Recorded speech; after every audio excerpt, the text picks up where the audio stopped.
దేవునికి మహిమ కలుగునుగాక. మన ప్రభువును రక్షకుడైన యేసుక్రీస్తు అతి శ్రేష్టమైన నామంలో అందరికి వందనాలు.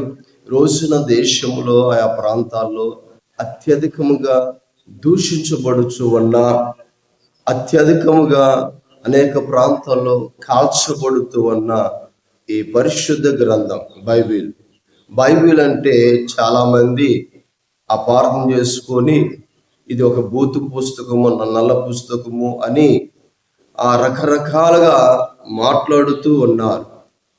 దేవుని ప్రజలారా, ఈ విషయాన్ని మీరు ఒకసారి గమనించండి.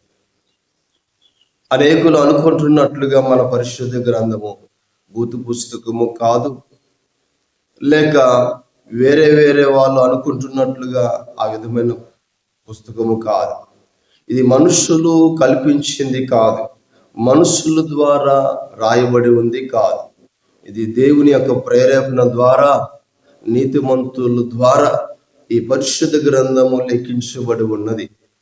ఇదిగో, ప్రపంచములు మారుతూ ఉన్నా, కాలాలు మారుతున్నా, పరిస్థితులు మారుతూ ఉన్నా, ఈ పరిశుద్ధ గ్రంథములో రాయబడిన ప్రతి లేఖనములో అవి మార్పు ఉండవు. ఎందుకంటే దేవుడు రాసి ఉంచాడు గనక. రోజున అనేక గ్రంథాలలో బూతులు, రకరకాలమైన కార్యాలు మనం చూస్తాం. కానీ ఇదిగో ఈ బైబిల్లో మాత్రము మనము చూసినప్పుడు ఎక్కడ వాళ్ళు అనుకుంటున్నట్లుగా బూతులేమి రాయబడలేదు. అందుకనే ఈ బైబిల్కి పరిశుద్ధ గ్రంథము అని రాశారు. ఎక్కడ కూడా ఎన్నో గ్రంథాలు ఉన్నాయి, ఆ గ్రంథాలన్నింటినీ కూడా పరిశుద్ధ గ్రంథం అని చెప్పలేదు, పలకబడలేదు, రాయబడలేదు. మరి ఈ బైబిల్ ఒకటే పరిశుద్ధ గ్రంథం అని ఎందుకు రాయబడి ఉందంటే, ఇది పరిశుద్ధమైనది కనుక. ఈ బైబిల్ పరిశుద్ధమైనది కనుక, పరిశుద్ధ దేవుడు రాసి ఉన్నాడు కనుక ఇది పరిశుద్ధమైనది. దీన్ని అపార్థం చేసుకుంటూ ఉన్నారు, అనేకులను మార్చిన బైబిల్. రోజున బైబిల్ను తక్కువ అంచనా వేస్తూ ఉన్నారు.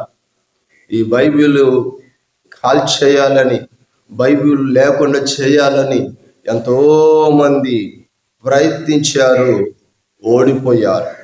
బైబిల్ ముందు ప్రపంచమే ఓడిపోయింది. ఎవరైతే బైబిల్ తగలబెట్టాలి, బైబిల్ లేకుండా చేయాలన్నారో వాళ్ళే బైబిల్ తయారు చేసేలాగా, వాళ్ళే బైబిల్ పట్టుకునేలాగా ఈ పరిశుద్ధ గ్రంథం వాళ్ళ బ్రతుకుల్ని మార్చింది. పరిశుద్ధ గ్రంథం మన బ్రతుకుల్ని మారుస్తుంది. నువ్వు ఆలోచన పెట్టి కాస్త బైబిల్ మీద శ్రద్ధ పెట్టి చదవగలిగితే ఆ మాటలు ఒక్కొక్కరి జీవితాన్ని మార్పునిచ్చే జీవితాన్ని కలుగు చేస్తాయి. ఒక్కొక్క మాట పరిశుద్ధ గ్రంథంలో రాయబడిన ప్రతి లేఖనములు మనం చదువుతున్నప్పుడు మన గుండెలు మండుతాయి, మన కళ్ళల్లో కన్నీళ్లు తిరుగుతాయి, మన హృదయంలో పశ్చాత్తాపం కలుగుతుంది, మన బ్రతుకులు మారిపోతాయి. ఎందరో బ్రతుకులు మార్చిన ఈ పరిశుద్ధ గ్రంథం, ఎందరినో మార్చిన ఈ బైబిల్, బ్రతుకు చెడి చనిపోవాలనుకొని మరణ పంచుల్లోకి వెళ్ళిపోయిన వారిని కూడా దేవుని ఈ బైబిల్ వాళ్ళ బ్రతుకుల్ని మార్చింది, బ్రతుకునిచ్చింది.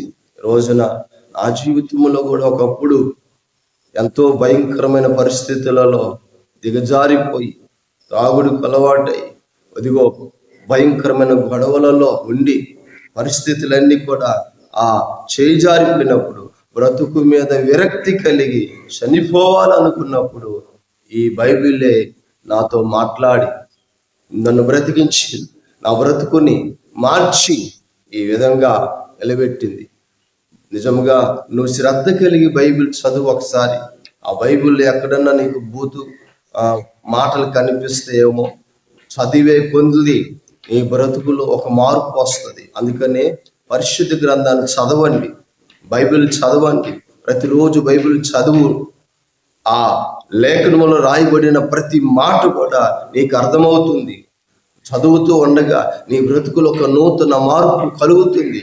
బైబిల్ ఇదిగో మతముది కాదు, కులాంది కాదు, ప్రాంతాంది కాదు, ప్రపంచ దేశముల భూమి మీద ఉన్న ప్రతి మనిషి చదివి ఆ బైబిల్లో ఉన్న ఆ వచనములలో ఉన్న ఆ వాక్యములలో ఉన్న ఆ శక్తిని పొందుకొని బ్రతుకులు మార్చుకొని, ఇదిగో దేవుడు నిజమైన దేవుడు యేసేనని బైబిల్ చెప్పినట్లుగా నీవు కూడా మాట్లాడగలుగుతావు. కనుక బైబిల్ అపార్థం చేసుకోకుండా మంచి మనసుతో బైబిల్ చదవండి, మీకు అర్థమవుతుంది. ఆ తర్వాత మీ బ్రతుకులు ఒక మధురముగా మార్చబడతాయి. అలాంటి కృప అందరికి అనుగ్రహించునుగాక.